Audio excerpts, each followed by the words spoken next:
Un saludo a todos. Nos encontramos hoy en nuestro podcast Conciencia más Vida con un invitado muy especial. Un invitado que responde y está motivado a la vida, a reproducir la vida. El milagroso, extraordinario momento del nacimiento y la vida. El doctor Carlos Bermúdez, un venezolano extraordinario.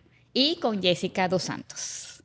¿Cómo está, ministra? ¿Cómo le va? Chévere, contenta. Contenta, sí. Bueno, ya estamos con Carlos Bermúdez, médico, egresado, Universidad Francisco de Miranda del Estado Falcón. Se especializó en ginecología, obstetricia y perinatología en el Hospital Universitario de nuestra ciudad de Caracas. También ha hecho cursos en endoscopias ginecológicas en el Instituto Europeo de Ciencias Endoscópicas y luego cursó los estudios de cirugía fetal, que es uno de los temas que más nos convoca aquí el día de hoy. ¿Cómo está, doctor?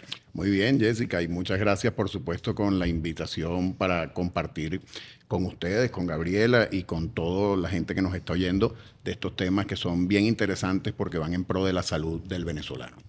Yo creo que es importante primero como explicarle a la gente de qué va esto de la cirugía fetal y también qué condiciones, ¿no?, se pueden tratar a través de esta cirugía y por qué es tan importante, porque de entrada uno escucha cirugía fetal y eso da como mucho miedo, ¿no?, sobre todo a las mujeres, las madres. Sí, efectivamente la cirugía fetal, que es donde Carlos es vamos a decir un rockstar también. Hemos tenido varios invitados que son rockstar aquí en nuestro programa. Tiene una condición clínica de alta complejidad, porque el mismo desarrollo embrionario tiene su complejidad.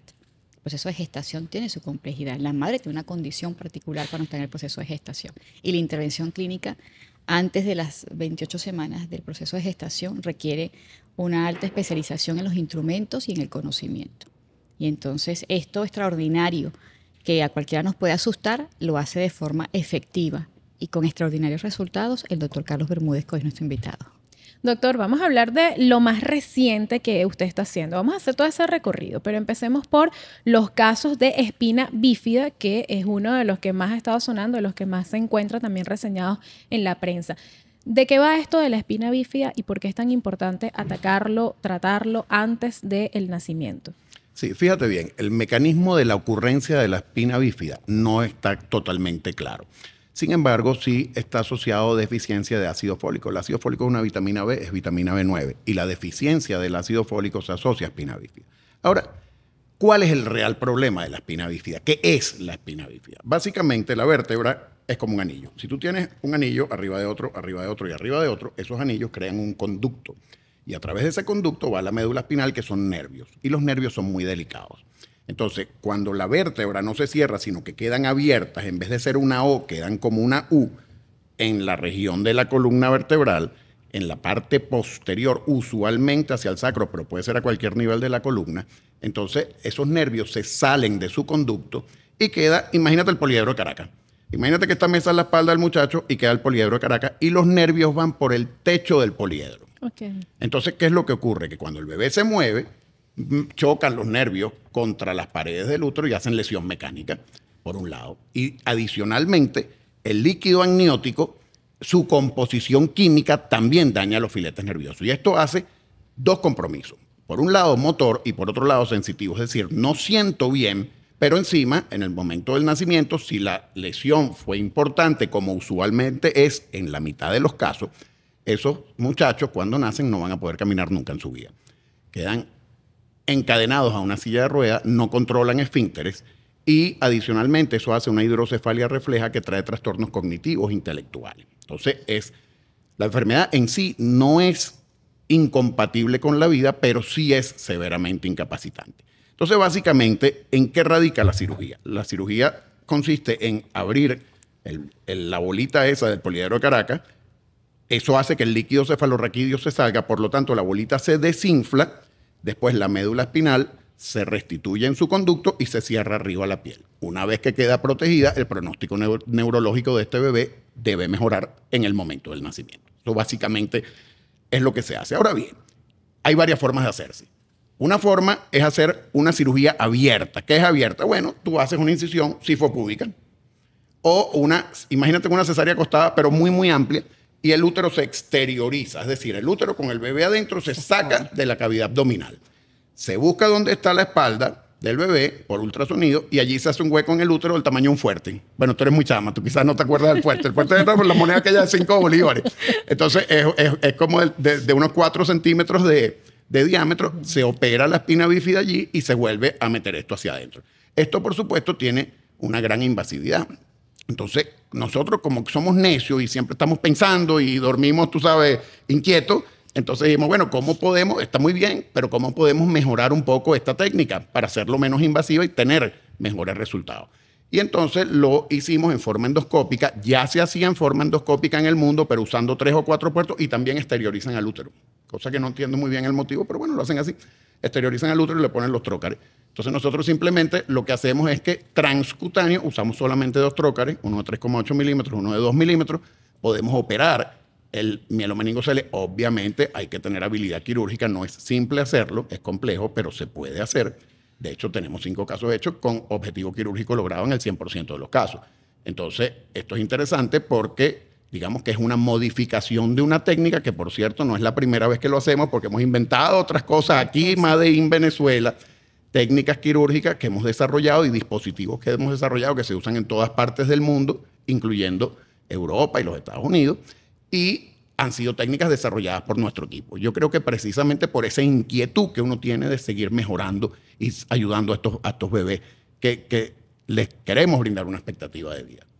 Ahora, ministra, hay muchos casos de espina bífida en Venezuela y en el mundo. ¿Es algo recurrente? ¿Las estadísticas qué nos dicen? Te explicaba Carlos, que además es nuestro Premio Nacional de Ciencia del año 2023. Importante doctor dato. Humberto Fernández Morán, él y su equipo, que además se dedican a investigar, a hacer todo este procedimiento clínico, desarrollan prototipos, partes y piezas y mecanismos de intervención de baja invasión y eso, por supuesto, facilita el pronóstico de vida.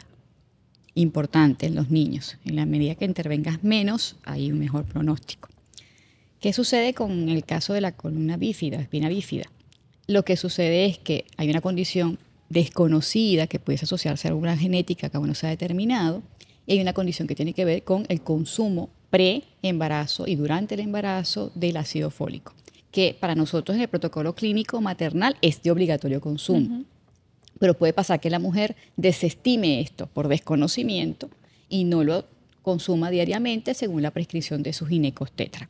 En el plan materno-infantil del Ministerio de Salud, esa es la recomendación desde el mismo momento que usted sospecha que está embarazada. Y si está pensando en planificar el embarazo, también el médico sí, que lo asiste de medicina familiar, el ginecólogo, le dice debe comenzar a tomar su vitamina, su ácido fólico, su vitamina D, como bien le explicaba Carlos. ¿Qué sucede con estos casos? Que la incidencia es baja, pero está presente a nivel mundial. En Brasil, en Venezuela, en Colombia, en España. Hoy antes de reunirnos con Carlos estábamos revisando la estadística española. Ellos hablan de un caso por cada 100.000 nacimientos vivos, que viene siendo más o menos lo que hablamos nosotros también en la región. Sin embargo, en las comunidades, en las personas en donde está afectado el nivel nutricional, esto puede tener una incidencia importante. Entonces, la primera recomendación del programa nuestro es, 1, tiene que acudir a su cita y a su control materno-infantil durante el embarazo con su ginecobstetra. 2, de consumir periódicamente todos los días su ración, su dosis de 5 miligramos de ácido fólico. Estamos con el médico, no me vayan a llevar presa a mí por esto. Pero además, esto tiene que ver también con la nutrición fundamental de que debe tener una embarazada. Hay incidencia de estos casos en madres con diabetes. Está reportada en las revistas de ciencia, hay una documentación importante, todavía no se entiende el mecanismo de qué sucede con las pacientes que tienen diabetes y desarrollan sus bebés esta condición. Lo que sí es que hay una medida preventiva que es el consumo de ácido fólico, que es algo completamente accesible, sano, de rutina, y en el caso en donde se detectan estas incidencias, que es hasta la semana 26 del proceso de gestación, y Carlos en eso es muy exigente, él dice, después de la 26 no tocamos, no intervenimos, porque pones en riesgo, el mayor riesgo de la vida. Hay un equipo especializado de venezolanos, de venezolanas calificados y con la sensibilidad y la ética apropiada para orientar la atención de estas madres y de estos bebés. ¿Dónde ocurre esto? Ocurre tanto en el sistema público como en el sistema privado de salud. Y es un grupo ad hoc que se mueve por todo el país para la atención de estos pacientes. Y las madres vienen de cualquier parte de Venezuela y del mundo para ser atendidas por ellos. Particularmente, Carlos, como médico, tiene una sensibilidad especial con sus pacientes.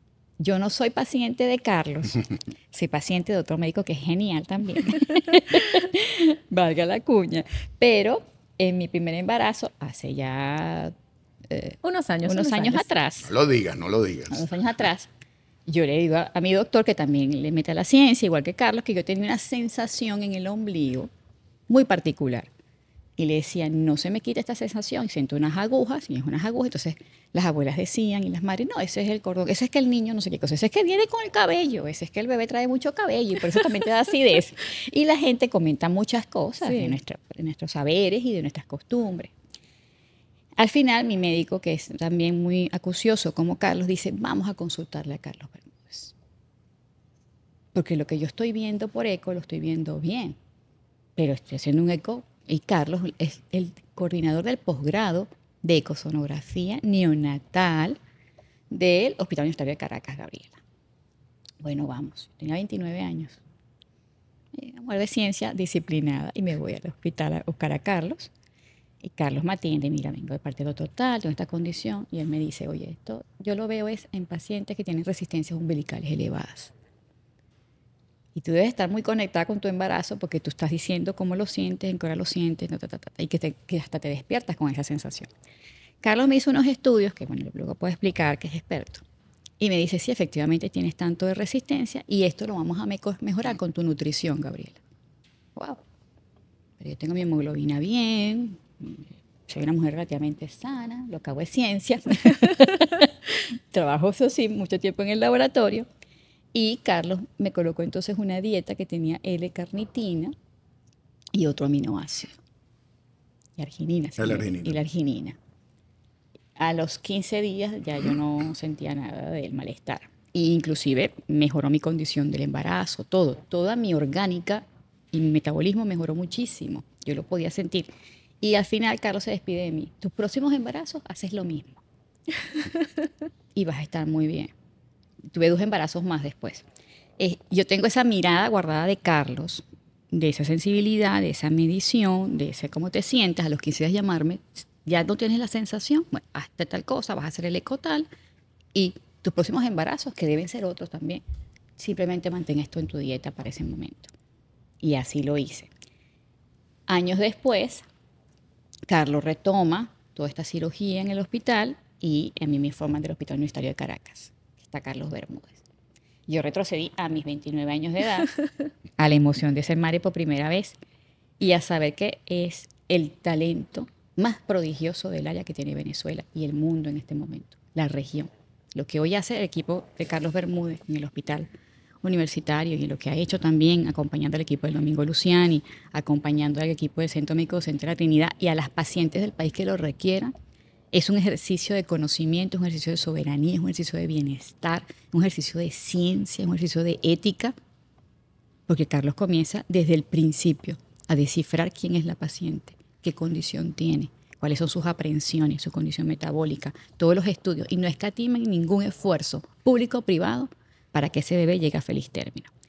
Ese servicio de entrega, de conexión con la vida es fundamental en los médicos en Venezuela. Y de prestarle atención y no desestimar lo que la embarazada también dice, ¿no? Que muchas veces eso lamentablemente pasa con los médicos. Y lo bonito y lo importante de como mujer embarazada tener una conexión con tu embarazo. Muchas veces desde el desconocimiento no se sabe bien qué proceso está viviendo la mujer y eso genera una desconexión. Cuando Carlos te dice que estos niños, estos bebés que son intervenidos con esta cirugía de baja invasión, logran reconstituir por ese procedimiento la estructura de su columna y es un niño que va a tener una vida sana, sin discapacidad neurológica, motora, es un niño que se va a desarrollar como esperamos que se desarrollen todas las niñas y niños de Venezuela.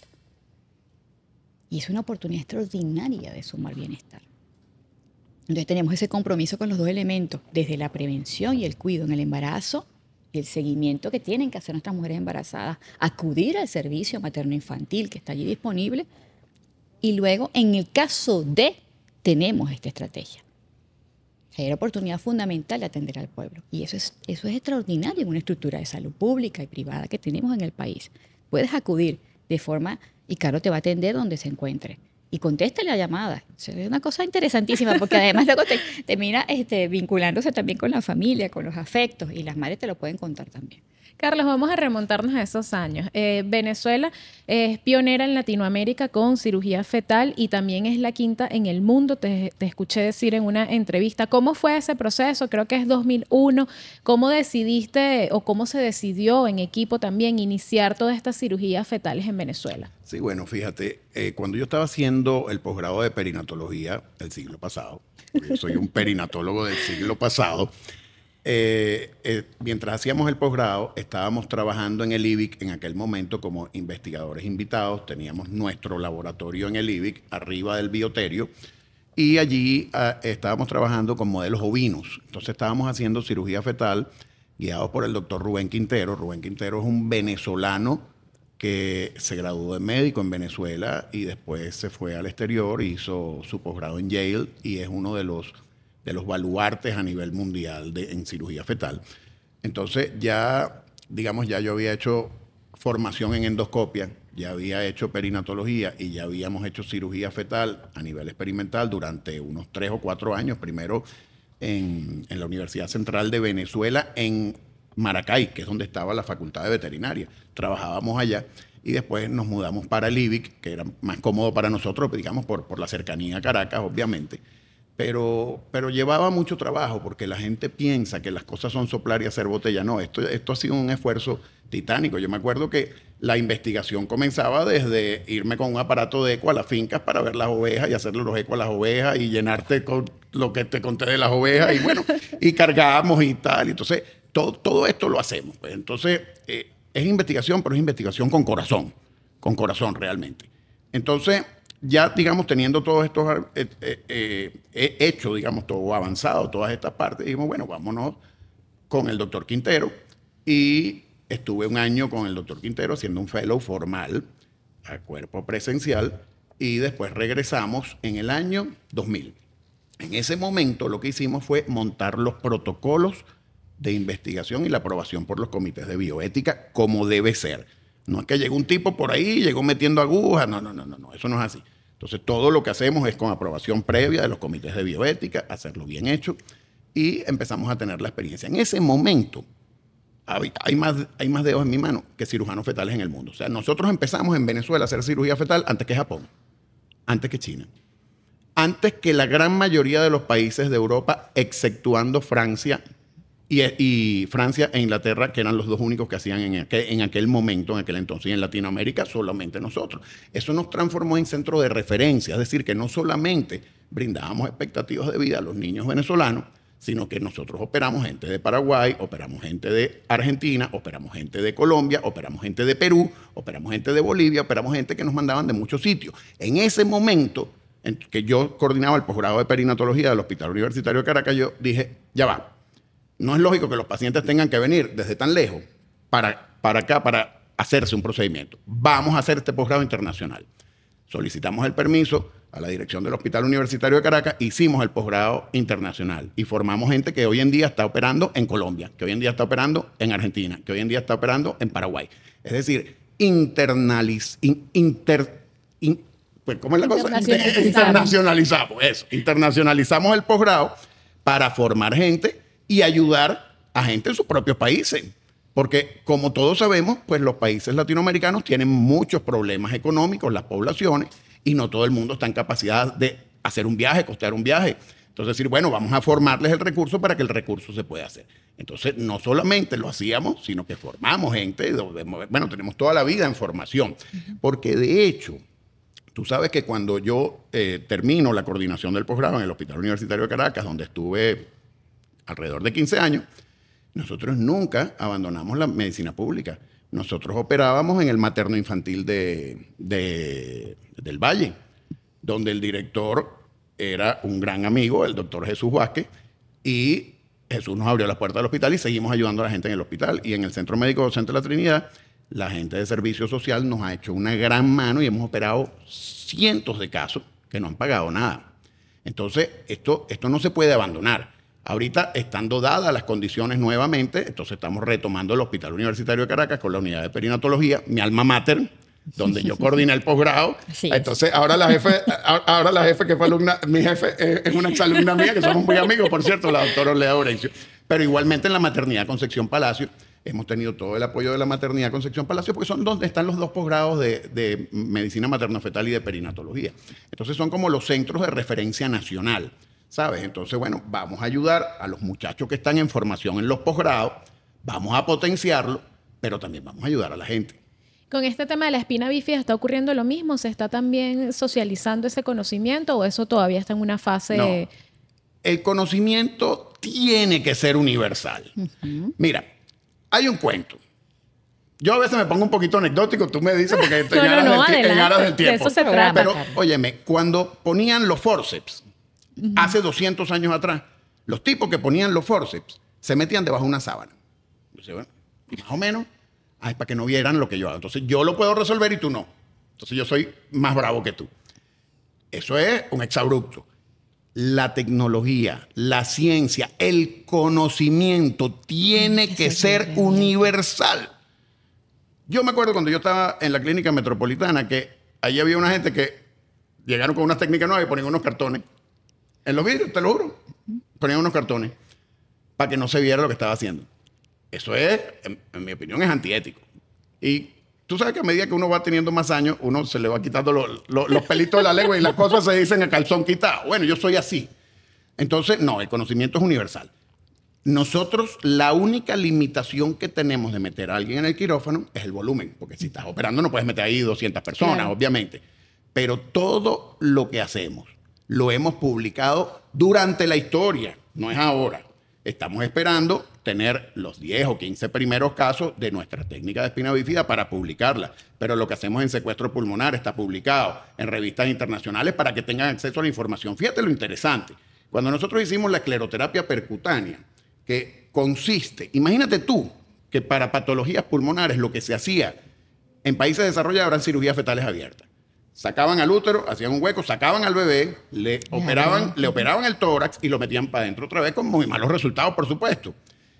Y nosotros diseñamos la escleroterapia percutánea, que es una técnica de consultorio, ni siquiera requiere anestesia, no requiere hospitalización, no requiere quirófano, el costo real son $2 o su equivalente, porque la ampolla de polidocanol cuesta $1.50 y la aguja de amniocentesis cuesta 50 centavos.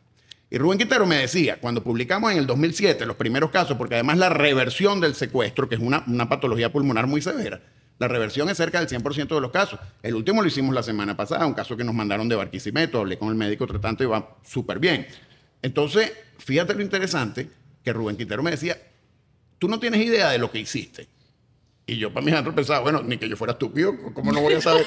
Pero la verdad es que él me dijo algo que yo no lo había pensado. Él me dice, el problema no es que lo resolviste, sino cómo lo resolviste. Porque lo resolviste. Un tipo en Pakistán lee tu paper, tu publicación, y ese tipo lo puede hacer. ¿Entiendes? Y un tipo en la India, o un tipo en Perú, donde sea. Y esto prendió como candelita, y hoy en día esta técnica que fue desarrollada aquí por nuestro grupo en Venezuela, se usa en todos lados del mundo, incluyendo Europa, Asia y los Estados Unidos. La técnica la llama por allí, la técnica de Bermúdez. Yo no le puse ese nombre, eso se llama escleroterapia percutánea, pero le dicen así. Y eso ha salvado niños que nosotros ni siquiera conocemos. Carlos, explícale al grupo, a todos los que nos están viendo, ¿qué es esa condición de salud? Fíjate bien, el tórax es un problema. ¿Por qué es un problema el tórax? Porque el tórax es como una jaula, porque tú tienes la parrilla costal. Entonces imagínate que el tórax es como una jaula. Y el problema del tórax, cuando el bebé se está formando, es que si hay algo que ocupe un espacio dentro del tórax, llámese tumor, llámese un acúmulo de líquido, llámese un quiste, llámese un derrame, lo que tú quieras, hasta una hernia flegmática congénita que las vísceras abdominales se suben al tórax. Todo lo que ocupa un espacio en el tórax comprime los pulmones, porque los pulmones no son un tejido compacto. Si tú agarras un hígado, si usted, señora que me está oyendo y cocina, usted agarra un hígado y usted lo aprieta, el hígado no se colapsa. Pero si usted agarra un pulmón, el pulmón es como una esponja, es decir, el pulmón se colapsa. Y el problema que hay cuando algo ocupa un espacio en el tórax, llámese tumor, quiste, lo que tú quieras, eso lo que hace es colapsar el pulmón porque toma el espacio del pulmón. Y al estar colapsado el pulmón no se desarrolla, no se forman los neumocistos, que son los que nosotros necesitamos para respirar, no se forman los alvéolos. Y entonces estos bebés, cuando nacen, mueren asfixiados y la mortalidad cercana al 100%. Pero además, como aumenta la presión en el tórax, porque hay allí una masa ocupando un espacio que no es de ella, el retorno de sangre también cambia y los bebés pueden caer, los fetos pueden caer en insuficiencia cardíaca y esto ocasiona la muerte. Entonces el tórax es malo, la patología torácica fetal es mala. Y entonces, ¿qué es el secuestro y qué es la enfermedad de neumatoidea quística pulmonar? Porque tú sabes que nosotros le ponemos nombres raros a todo. Por eso mismo te Pero preguntaba. a mí me gusta hablar para que la gente me entienda. Porque aquí no estamos entre médicos, aquí estamos para que la gente nos entienda y se sepa lo que hacemos y que se sepa que los bebés que están comprometidos tienen posibilidad de salvación. Entonces, el secuestro pulmonar es una masa llena de quistes. Un quiste es una pelotica llena de agua. Entonces, imagínate miles de quistes, pero chiquiticos, uno al lado de otro, al lado de otro. Imagínate que es como un saco de metras. Entonces, esos quistes ocupan un espacio que comprime la parte sana del pulmón. Entonces, esto es una degeneración del pulmón. Y esa masa que ocupa un espacio es lo que se abría el tórax para sacarlo por cirugía abierta. Y nosotros lo que hacemos es que ponemos una agujita de amniocentesis, ponemos la punta de la aguja en el medio de la masa, inyectamos un cc de polidocanol al 3%, que es un jabón, es un esclerosante jabonoso, y eso hace que la masa se retraiga, se seque y queda tan chiquita que es impresionante. Después no la ves por ultrasonido, tú dices, ya va, pero es que esto es como mágico. Sí, es como mágico. Y la sobrevida es cercana a 100%. Pero además de que es repetible, que es barata, que no es costosa, que es simple, que cualquiera lo puede hacer, además de eso, disminuye cerca del 100% la necesidad de cirugía postnatal para remover la masa. Es decir, la masa se pone tan chiquitica que ni siquiera hay que operar al bebé después de nacido para remover la masa. Y lo puedes hacer en el consultorio. En el consultorio, un Y procedimiento es curioso consultorio. que además el doctor me comentaba que él se le ocurrió o empezó a gestar esa idea viendo cuando a su esposa le estaban colocando un tratamiento para Sí, las para varices. la varice, porque, bueno, es lo que te digo, cuando uno tiene la cabeza inquieta, Ajá, sí, la entonces tú siempre inventiva. estás pensando qué es lo que vas a hacer, qué es lo que vas a inventar. Entonces, digamos, yo acompaño a Ingrid, mi esposa, le están inyectando las varices, una varicita que tenía, y yo veía como el tipo, el cirujano cardiovascular, inyectaba la cuestión y desaparecía la venita, pero desaparecía completo. Entonces, ¿cómo se llama eso que tú estás poniendo ahí? Polidocanol. Y yo dije, ya está listo, ya yo haré mi trabajo. Y resulta que el polidocanol se había usado inclusive en quistes cerebrales. O sea, se había usado en otras especialidades, pero nunca en fetos. Y entonces, ¿qué hicimos? Yo dije, esto puede servir para las masas quísticas, porque las masas quísticas, histológicamente, es decir, las celulitas de los quistes, son similares a las celulitas de los vasos. Entonces yo dije, ¿dónde consigo un quiste? Porque las hernias diafragmáticas congénitas las creábamos en los ovejos, allá en el IBI. Pero ¿cómo yo creo un quiste? ¿Cómo yo Claro. creo una pelota llena de agua? No podía crear un quiste. Entonces me puse a estudiar histología y resulta que las vejigas de las ratas son exactamente igual a los quistes en los pulmones, histológicamente hablando. Por lo tanto, dijimos, ya tengo mi quiste. Entonces hicimos una experimentación con raticas, también aprobado por bioética, etcétera, etcétera, y vimos que funcionaba. Y de ahí pasamos a la fase experimental. Recuerdo que estábamos en Maracaibo porque nos invitaron a dar unas conferencias en un congreso y había un set con pacientes en vivo. Y eran pacientes que tenían patología allá en Maracaibo. Yo me estoy hablando hace 20 años, en 2007. Y entonces, cuando yo me regreso con el doctor Juan Caripí en el taxi para irnos para regresarnos para Caracas, le pregunto a Juan, ¿qué te tocó? Y él me dice, no, me tocó una enfermedad de neumatoidea quística pulmonar, pero se va a morir porque ya está muy mal. Y yo, no se va a morir. Entonces llamé a Tony Molero, que es su médico tratante en Maracaibo, y le dije, Tony, esa muchacha se llama Gil Espinosa, somos muy amigos, y yo necesito el teléfono de Gil. Y yo, Gil, necesito que te vengas para Caracas.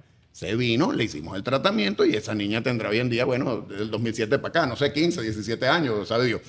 Entonces, no se murió. Y como son las cosas de Dios, porque tú sabes que, bueno, Dios, uno le echa pierna, pero Dios también le echa una empujadita a uno. Entonces nos llegaron 4 casos seguidos, que son infrecuentes, y nos llegaron 4. Lo tratamos los 4 y bueno, y publicamos en la revista inglesa Ultrasonido el primer paper. Eso prendió como candelita. Pero es importante, muy importante, la formación por un lado, la docencia, y por otro lado la publicación. Porque no nos limitamos a salvar a nuestros bebés, no. Si tú inventas algo que se salve en bebés en todo lado del mundo. Aquí hay un mensaje, la investigación Ajá, eso. es permanente en ese proceso de atención clínica.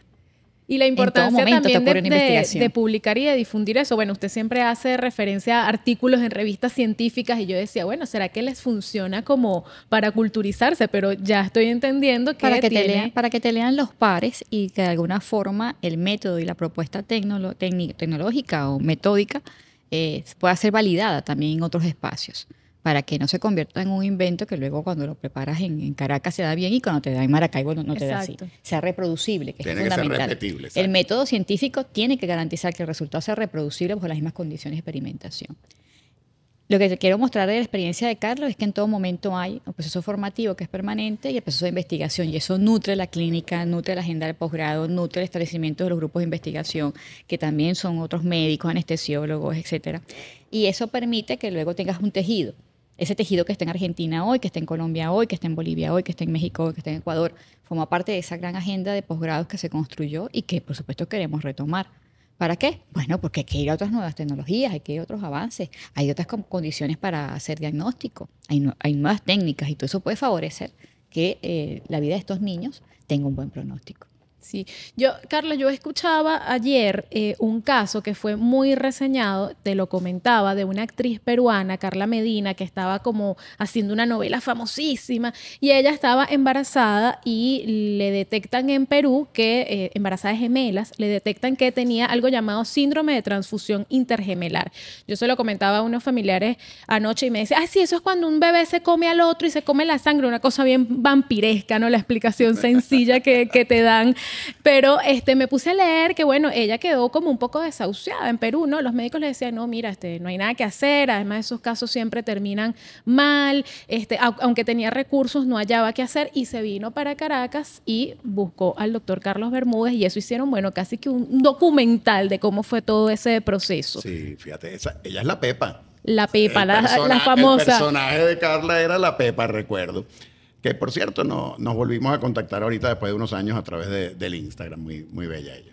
Bueno, sí, te lo cuento. Ella trabajaba en una televisora en Perú y básicamente la televisora ayudó a Carla económicamente para hacer el viaje para Venezuela para que nosotros hiciéramos la cirugía. Y ella quería hacer un reality show. Cosa que, bueno, imagínate, yo iba caminando y el tipo me seguía con la cámara. Y bueno, y a mí, tú sabes, muerto, ¿quieres misa? A mí que no me gusta. Pues Y no puedo reseñaron hacer. todo, hasta en el quirófano, todo, sí. todo. Está en el quirófano. Óyeme, eso está en vivo. Eso no está ni editado ni nada. Ahí hay un desastre y está grabado el desastre. Sale bien, está grabado bien. O sea, las cosas son como son, pues. Entonces, bueno, ellos vinieron.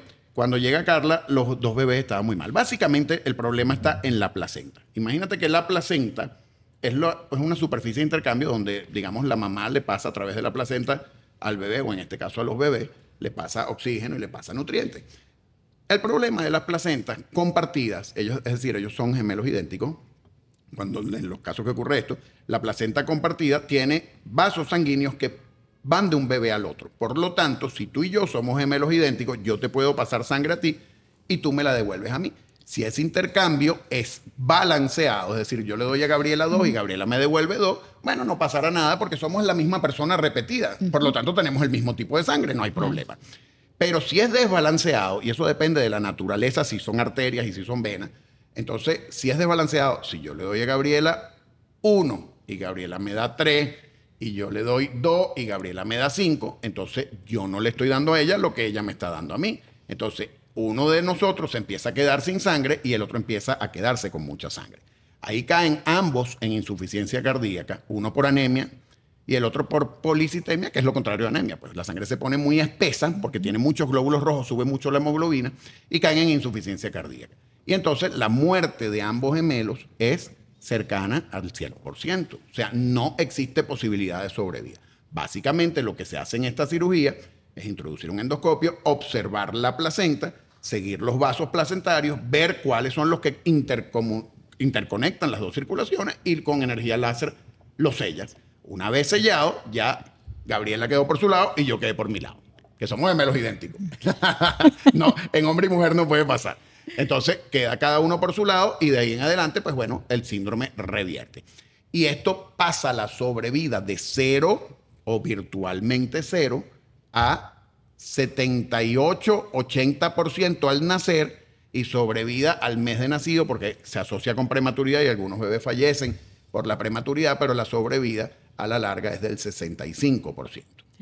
Entonces, si a ti te dicen, como yo siempre digo, la cirugía no garantiza que las cosas van a salir bien, pero mejora los pronósticos. Si tú te dicen, bueno, sin tratamiento la posibilidad 0 y con tratamiento la posibilidad 65, ok, tenemos un 35 que no logramos salvar, pero logramos salvar al 65%. Y eso se considera éxito de la cirugía. Que, por cierto, lo que nos da mucho orgullo es que aquí, a nivel nacional, nuestras estadísticas durante 23 años a largo plazo son totalmente comparables con las de países desarrollados. Sabiendo los problemas que tenemos los países, que no tenemos los recursos que tienen esos países en Europa, etc.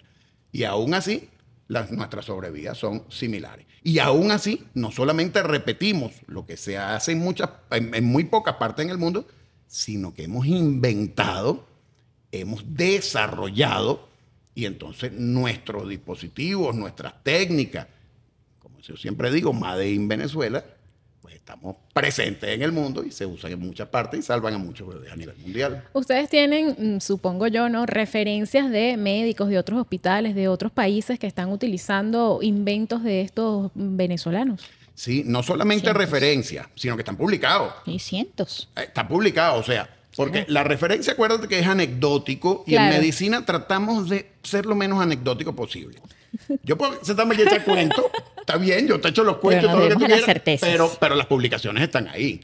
¿Ok? Entonces, por ejemplo, hay un grupo de la Universidad de Los Ángeles, en California, liderado por un muchacho que se llama, bueno, muchacho de la edad mía, que se llama Ramen Schmidt, y él tiene unas publicaciones interesantes de la técnica de escleroterapia percutánea.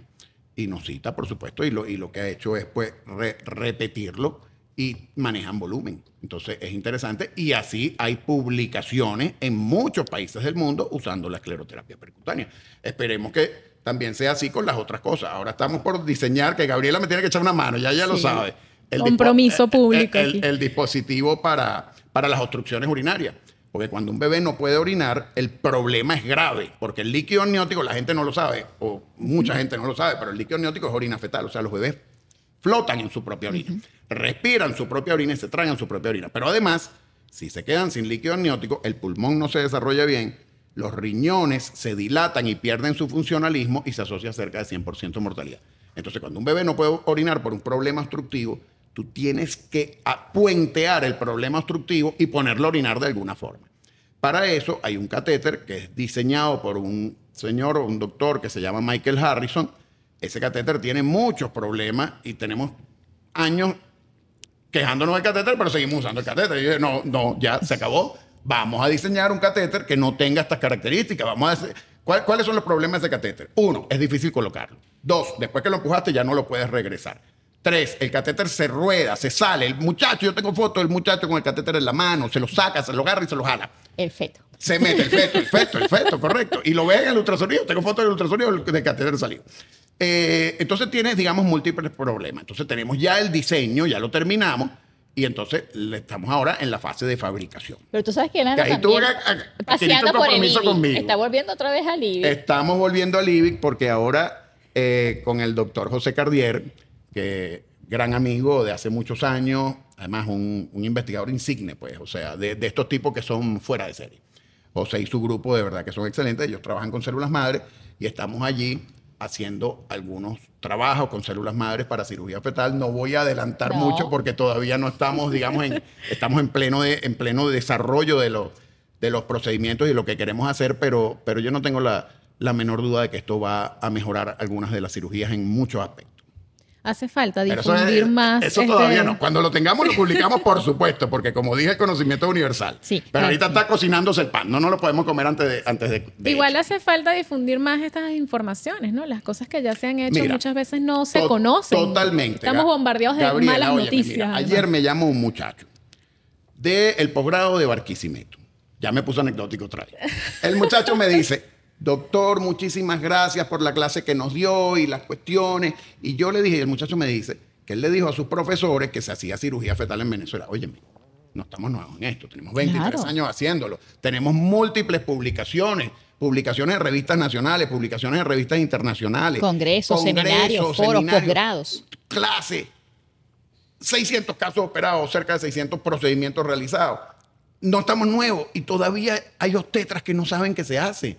Y entonces cuando esos obstetras, profesores del posgrado en Barquisimeto, vieron la conferencia, se disculparon con el muchacho que le dijo que se hacía y dijeron, pero es que no solamente que se hacen, sino mira, se hacen todo y todo lo que se hace, mira los resultados. Se hacen bien. Sí. Entonces eso es importante porque si la gente no sabe qué se hace, si la gente no sabe que existe el recurso, además que existe en todos lados, pues estamos hablando que no son recursos que estamos en privado. No. Nosotros estamos disponibles en el Hospital Universitario de Caracas y en la Maternidad Concepción Palacio. Así es. Tenemos el apoyo completo de las instituciones. Entonces, estamos para servir a la gente, pero la gente tiene que saber qué se hace para que el médico nos pueda referir los casos. Fíjate, esto es importante porque tú buscas en la literatura sobre este tipo de operaciones de espina bífida y sale muy connotado en Buenos Aires, en la Universidad Austral, que logra 80 intervenciones. Y cuando yo leo esa noticia periodística muy consonada, con mucha resonancia, digo, ella va, pero nosotros tenemos desde el año por lo menos 2000, 23 años en esta tarea y hay cientos de casos que se han operado. Nuestros, venezolanos y extranjeros. Y aquí están mencionando 80. Esto es un posgrado, esto es un espacio de formación, esto tributa en el espacio público y privado del sistema de salud de Venezuela. Esto es un espacio en donde nosotros podemos llamar a Carlos, y lo hicimos el año pasado. Carlos, tenemos una embarazada con una condición gemelar invalina ¿qué hacemos? La estamos moviendo para que tú la puedas evaluar. Tráemela, no sé qué está en condición de viajar, tráemela. Y esa es una agenda que está abierta para todos. El conocimiento, el ejercicio ético, la transparencia, la confiabilidad de los resultados son reales, son ciertos, son certezas nuestras de la capacidad técnico, científica, médica del país. Entonces, ¿qué hacemos nosotros? Colocamos este podcast. ¿Qué hacemos? Colocamos el video de Carlos Bermúdez en los Premios Nacionales de Ciencia. ¿Qué hacemos? Carlos tiene cada una de sus intervenciones quirúrgicas grabadas en el quirófano, en tiempo real. Ahí no hay modo de que la gente pueda decir no ocurre. Eso no se hace por inteligencia artificial. Eso se hace por inteligencia humana, totalmente. Entonces, esto es una experiencia que nosotros estamos compartiendo con todos, porque sabemos que el posgrado debe ir a un nivel superior. Que lo que está Carlos haciendo ahorita en el IBI con el doctor Cardier va a esta misma agenda de salud pública, de bienestar de los niños y de las niñas, de las nuevas tecnologías que tenemos que desarrollar, que sabemos que todo lo que tiene que ver con células madres va a marcar un antes y un después para el 2030 en las nuevas terapias médicas. Entonces, se están juntando los que tienen que juntarse, los que tienen la propiedad del conocimiento, tienen el conocimiento, lo practican, lo publican, lo divulgan, lo socializan y lo revierten en bienestar para los venezolanos y las venezolanas y para el mundo. Entonces, cuando colocamos el video de Carlos en los Premios Nacionales de Ciencia, había gente que nos estaba escribiendo de España. Qué extraordinario, gente que nos está escribiendo de Argentina. Qué extraordinario que ustedes tienen esas posibilidades. Sí, esto es un espacio para compartir la ciencia, para compartir el estado de bienestar que nosotros podemos generar. Y el mensaje fundamental está hecho por venezolanas y por venezolanos para los venezolanos. Esto no es ninguna agenda oculta. Es una agenda que tiene, en verdad, yo fui como paciente y lo viví como paciente en el hospital universitario. Me estaba atendiendo el director del posgrado de perinatología. Siéntate aquí, ¿qué tienes? Tum, pam, pam, esto es este. Y el siguiente embarazo, hace también lo otro. Y cuídate, no sé qué cosa. Y luego lo vuelvo a ver y le digo, Carlos, ya Valentina tiene 17 años. Qué increíble es el mundo, le dije, me vuelvo a encontrar contigo, le dije, estoy súper conmovida de poder verte y lo extraordinario que ha avanzado tu trabajo. Y es un trabajo que tiene también a otros compañeros que se sienten también orgullosos de poderlo hacer en el país y que esto queremos compartirlo diariamente con todo el mundo, porque la ciencia tiene que ser abierta y tiene que estar al acceso de todos y de todas. Carlos, ahora que Gabriela menciona, además toda su experiencia vivencial, ¿no? Con su embarazo, y yo que veía ese reality show, como tú dices, que se filmó con el caso de la actriz peruana, a mí me sorprendían o me conmovían dos cosas, ¿no? Una era cuando tú te parabas, ¿no? Frente a esa madre que está asustada, que está viviendo todo ese proceso, y le hablabas, bueno, claro y raspado, pero muy amorosamente sobre las cosas que podían llegar a ocurrir. Y yo pensaba, qué duro debe ser, por más años que tengas, ¿no? En la medicina, pararte frente a una mujer embarazada que su vida, su futuro, todos sus anhelos están allí, y decirle eso, ¿no? Con tanta claridad, pero hacerlo de una forma amorosa. Y también veía el otro lado, ¿no? Y tú lo has debido ver también en primera persona, cómo una mujer es capaz de hacer todo lo posible, lo imposible, lo que sea para salvar la vida de su bebé o para garantizarle un mejor futuro, una vida más sana. ¿Cómo ha sido también desde el punto de vista humano durante todos estos años tener que dar esa conversación con las mujeres, con las madres? Bueno, fíjate bien. El taburete de 3 patas. Ahí está. El médico es un taburete de 3 patas. ¿Cuáles son las 3 patas? Pata número 1, el número no importa, el orden de los factores no altera el producto. Número 1, tú tienes que ser científicamente sólido. Tú tienes que estar bien formado. Tú no puedes ser un mamarracho que medio aprendió algo y anda por ahí haciendo locura. No. La formación tiene que ser sólida. Y muchas veces lo que uno aprende en el posgrado no es suficiente. Cada posgrado puede tener sus deficiencias. Está en cada uno de nosotros, los médicos, entender cuáles son esas deficiencias y sobre la marcha repararlas. Entonces, una formación sólida. Cuando la gente me dice, mira, mi mujer, sin ir muy lejos, me decía, oye, para ver si dejas la estudiar derecho y te pones a trabajar, porque tú sabes, andamos pero cortico. Ajá. Y es verdad, porque, óyeme, son 4 posgrados, pues, y cada uno son 3 años, 2 años, o sea, es tiempo. Entonces, bueno, son 4 formaciones entre los posgrados y los fellowships. Entonces, tienes que estar sólido en la formación. Esa es la primera pata. La segunda pata, tienes que manejar, y si no que lo diga la ministra, la tecnología. Claro. Porque hoy en día la ciencia es tecnología. Antes era un poco más de arte y un poco menos de tecnología. Hoy tiene las dos cosas. Entonces tú tienes que manejar la tecnología, tú tienes que saber usar el equipo ultrasonido, si tú vas a hacer un láser tú tienes que conocer la física del láser, porque si no eres como un mono con hojilla. Entonces tú tienes que manejar la tecnología. Y la tercera pata, que en mi opinión es la más importante, y esa lamentablemente no se puede enseñar en las universidades, es la humanidad. El médico que no es humano no es ni nunca será un médico. La humanidad. Ponte en el lugar del otro. Bájate de tu nube de ego. Pon los pies sobre la tierra. O yo vine así porque iba a salir en televisión y tú sabes, pero yo decía, esto no soy mucho yo, porque tú sabes que yo tiendo a hacer arepa pelada, ¿no? Pero bueno. Falconiana. Entonces, falconiana, es así. Entonces, no. Los pies sobre la tierra. Ponte en el lugar del otro. Entiende que el otro está buscando tu ayuda y tú tienes que darles tu ayuda no solamente científica, sino emocional, económica, la que sea. Tenemos que hacer todo lo posible por ayudar a esa persona que está ahí. Y en nuestro caso específico, por esa persona que ni siquiera está ahí, está dentro de la barriga de su mamá, todavía no ha nacido. Imagínate, todavía no ha nacido, ya va llevando golpes. Entonces, bueno, hay que ayudarlo. Pero eso hay que hacerlo con todos los de la ley. Yo siempre le digo a mis pacientes que tienen algún caso complicado, yo le digo, mira, a mí me encantaría decirte, no te preocupes, yo voy a salvar a tu bebé, todo va a salir bien. Pero si yo te digo eso, yo te estoy mintiendo. Porque esto tiene sus estadísticas, sus números, sus complicaciones. Existe. Entonces, por ejemplo, el síndrome de transfusión intragemelar, salvas el 65%, es decir, que no puedes salvar el 35%. Entonces, cada una de las patologías varía, pero cada una tiene sus tasas de éxito. Yo lo que sí le digo a la gente, yo no te puedo garantizar que yo voy a salvar a tu bebé. Lo que yo sí te puedo garantizar es que yo y todo nuestro equipo va a hacer todo lo que se puede hacer y lo que no se puede hacer también para salvar a tu bebé. Usted no está sola en esto. Ustedes están con todos nosotros atrás. Y para eso es que estamos. Entonces, si ese taburete, que es el médico, le falta una de las patas, estamos mal. ¿Y por qué digo lamentable? Porque si yo fuera mecánico, o si yo fuera operador de radio, o si yo cargara sacos de cemento en mi trabajo, yo sería la misma persona que soy, porque eso fue lo que me enseñaron a mí a hacer. Si el que es malo por naturaleza, el que es tramposo por naturaleza, el que es tracalero por naturaleza, pues no importa que sea médico. El hecho de ser médico no te hace buena gente ni un santo, no. Eso está en la cosa mental de la gente. Mentira. Somos personas humanas. Entonces, como somos personas humanas, hay gente buena, hay gente menos buena y hay gente no buena. Entonces, ojalá que todos los médicos entiendan que nuestra posición es no solamente hacer un trabajo científico o un trabajo de ayudar a la gente desde un solo punto de vista. No, es desde todo el punto de vista, porque la persona es completa. es holística. Entonces, si nosotros no somos humanos, no estamos haciendo bien nuestra tarea.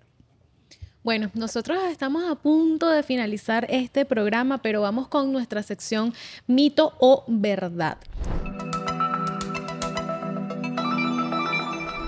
Ya ustedes lo comentaban hace un ratito, ¿no? La importancia del ácido fólico, y este mito, ¿verdad?, está relacionado con esto. ¿Es cierto o falso que el control prenatal es la verdadera clave para tener un parto sin riesgos, sin complicaciones? Medianamente cierto. Medianamente. A ver.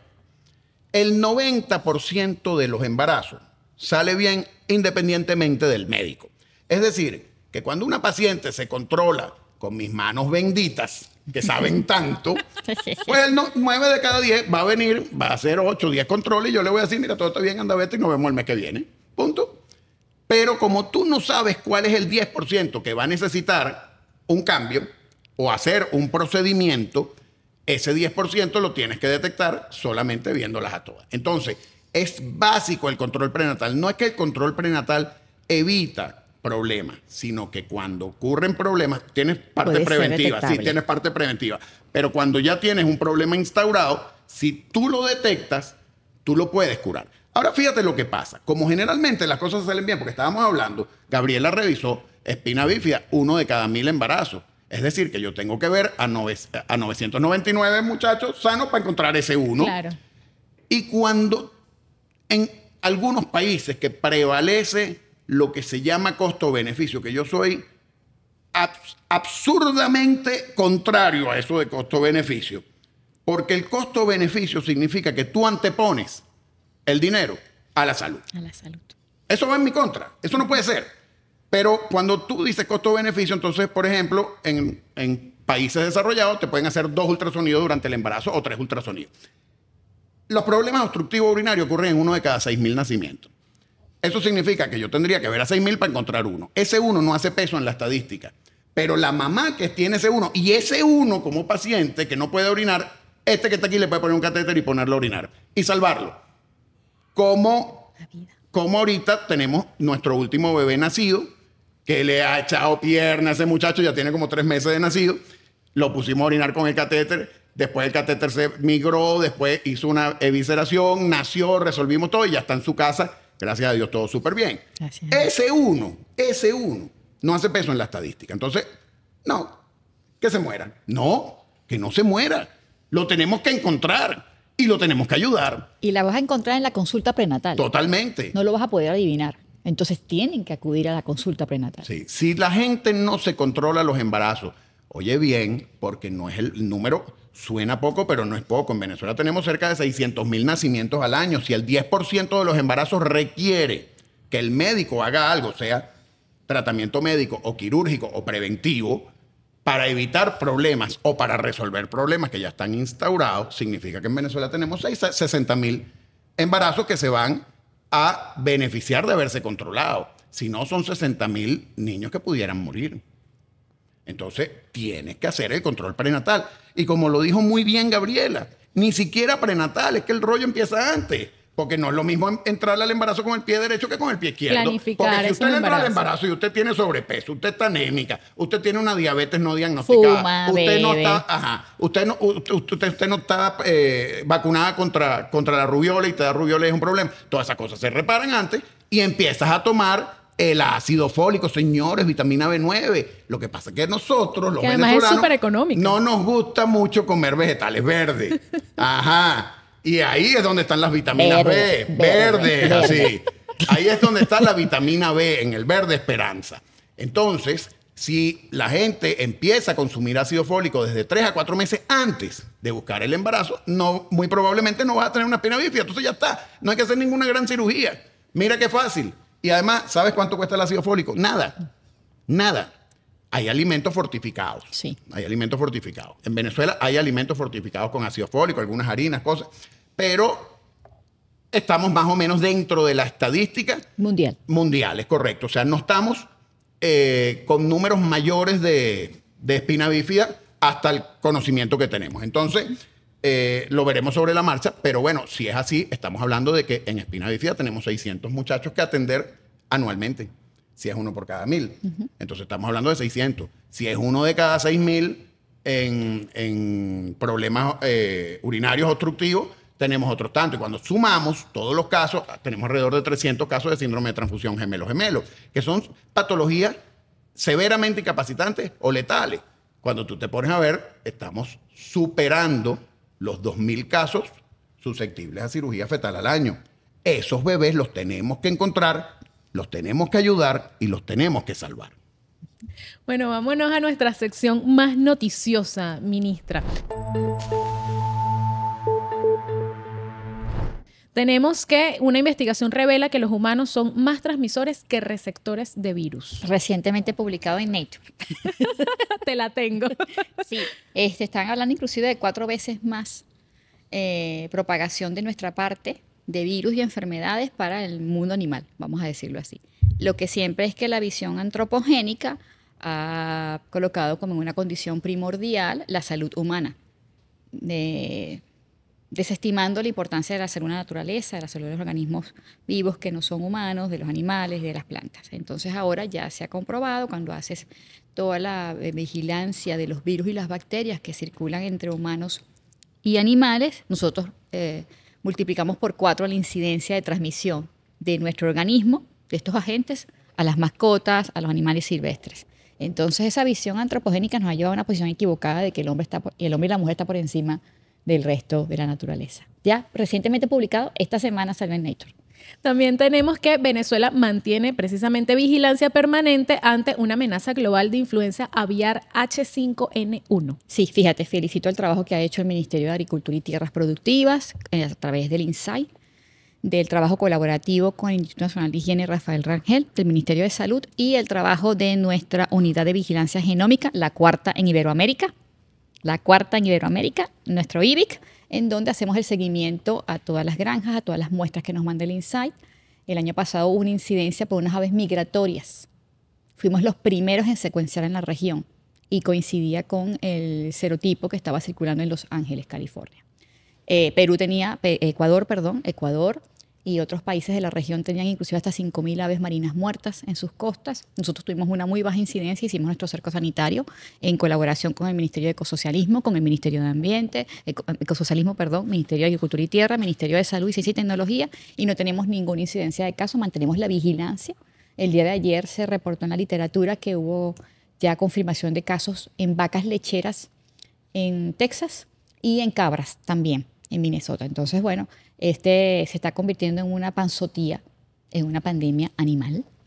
Y este virus tiene una gran capacidad de adaptación. Desde el 2006 a la fecha, ya hay, por supuesto, casos en mamíferos, zorros, leones marinos, ahora estas rumiantes. Y bueno, eso evidencia la capacidad adaptativa del virus de evolucionar y su fitness, que es su capacidad de infección. Y esto es importante porque entonces el enfoque de una sola salud, de la salud y la interconexión que hay entre la salud animal, el ambiente y nosotros es fundamental para entender estos desafíos. Nos mantenemos en vigilancia y tenemos 0 incidencia en Venezuela. También en materia internacional tenemos que un francés, Michel Talagrand, obtuvo el premio Abel, conocido como el Nobel de las Matemáticas. Ha sido destacado por sus aportes al estudio de fenómenos que para el resto de nosotros son considerados aleatorios o al azar, pero bueno, las matemáticas demuestran otra cosa. Las matemáticas son el lenguaje de la naturaleza, de Dios, en donde se comunica con nosotros y la naturaleza. Bueno, doctor, le agradecemos muchísimo que haya venido a acompañarnos a este podcast Conciencia Más Vida. Bueno, el agradecido soy yo. Primero, por supuesto, por la invitación y segundo, por esta oportunidad del ministerio de llegarle a la gente a su casa y que la gente sepa las cosas que estamos haciendo y que cuando alguien tenga un problema sepa que nosotros vamos a estar ahí para apoyarlo. Ministra, ¿algunas palabras?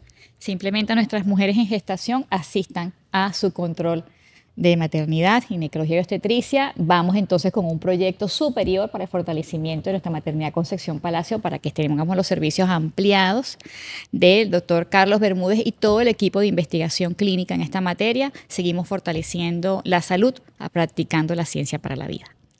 Suscríbanse a nuestro canal de YouTube Minsi Venezuela y sintonícenos todos los martes a las 8 de la noche.